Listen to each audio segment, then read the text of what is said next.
지난 9년 동안 KB금융지주를 이끈 윤종규 회장이 오는 11월 임기 종료를 앞둔 가운데 KB금융이 본격적으로 차기 회장 선임을 위한 작업에 착수했습니다. KB금융은 이달 중으로 1차 후보군 롱리스트를 구성할 예정인데요. 지주 부회장들을 비롯해 주요 계열사 대표들이 유력 후보로 거론되고 있습니다. 박연신 기자와 좀 더 얘기 나눠보겠습니다. 박 기자, 일단 KB금융도 차기 회장 후보군 이 선임 작업에 돌입했죠. 네, KB금융지주는 우선 회장 후보 추천위원회를 열어 상반기가 끝나는 이달 중으로 1차 후보군 롱리스트 선정을 마칠 예정인데요. 윤종규 회장이 선임됐던 지난 2020년 당시 회추위는 총 11번 열린 바 있습니다. 이 당시 회추위에서는 자질과 역량, 회장 자격 요건 부합 여부 등을 논의한 뒤 내부와 외부 후보군 10명을 선발했는데요. 올해도 같은 방식으로 회추위를 통해 롱리스트를 확정할 계획입니다. 다만 롱리스트 명단과 숫자는 회추위의 독립성 훼손을 막기 위해 외부에는 공개되지 않습니다. KB금융은 2차 후보군을 확정하는 오는 8월쯤 숏리스트 명단을 공개할 방침입니다. 박 기자, 결국엔 관심사는 어떤 사람들이 롱리스트에 들어갈 것이냐인데 지금 현재 후보군들은 어떤 분들이 거론되고 있습니까? 네, KB금융은 회장 임기 중에도 이 상하반기 두 차례로 나눠 롱리스트를 관리해 왔는데요. 그간 회추위에서 관리돼 왔던 이들이 포함될 것으로 예상됩니다.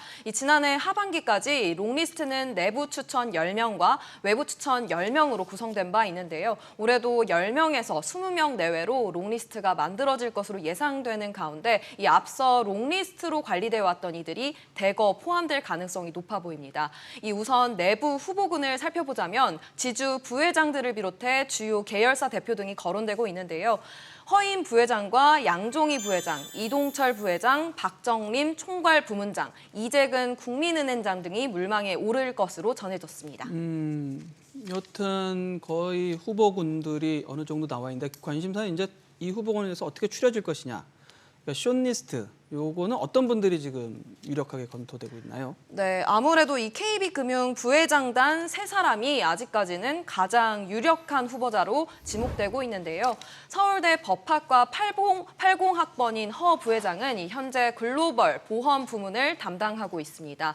윤 대통령의 1년 후배기도 한데요. KB국민은행을 지난 2017년 11월부터 지난 2021년 말까지 맡았습니다.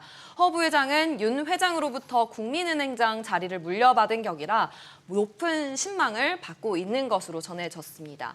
양 부회장은 또 서울대 국사학과를 졸업했고 현재 개인 고객과 자산 관리인 WM 부문과 연금, 중소기업 SME 부문을 맡고 있습니다. 지난 2016년 3월부터 지난 2020년 말까지 KB 손해보험 대표이사를 역임했는데 윤 회장과 같은 호남권 출신으로 윤 회장의 복심이라는 평가를 받고 있습니다. 이 부회장은 고려대 법학과를 졸업했는데요. 현재 디지털, 정보기술, IT 부문을 맡고 있습니다. 지난 2020년 차기 회장 후보로 올랐던 만큼 이번 숏리스트 후보로 유력하다는 평가를 받고 있는데요. 지난 KB국민카드 대표이사 시절 카드사 가운데 높은 순이익을 보이며 경영 능력을 입증한 바 있습니다. 박 기자, 그러면은 반대로 좀 윤종규 회장의 연임 가능성, 이거는 거의 어떻게 봐야 되나요? 네, 3년임 중인 윤 회장은 지난 9년간 KB금융지주를 이끌어 왔는데요. KB금융 경영 승계 규정을 살펴보면 회장 선임 및 재선임 시 연령은 만 70세 미만이라고 규정돼 있습니다.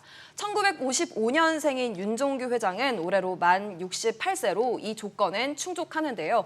최장수 금융지주 회장 기록을 세웠는데 규정만 보면 4연임도 열려 있다는 얘기입니다. 하지만 KB증권의 라인펀드 환매 중단 사태에 따라 윤 회장 책임론도 불가피하다는 평가에다 추가 연임에 대한 노조의 반발도 거셀 것으로 보입니다. 무엇보다 금융지주 회장의 장기 연임에 대한 현 금융당국의 부정적 기류가 강한 만큼 현실적으로 4연임은 어려워 보입니다.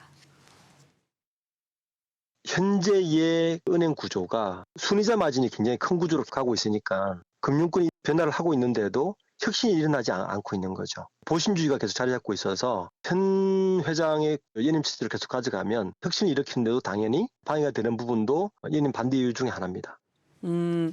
박 기자, 회장 선임 이후 계열사에도 좀 변화가 있을 가능성이 있다고요? 네, 그렇습니다. 이 주요 계열사로 꼽히는 KB국민은행장의 임기도 오는 12월로 예정돼 있는데요. 여기에 KB증권, KB국민카드, KB손해보험, KB자산운용 등 11개 계열사 대표이사 임기도 끝날 예정입니다. 이 어떤 이가 KB금융회장으로 선임될지에 따라 계열사 대표 또한 달라질 것으로 보입니다.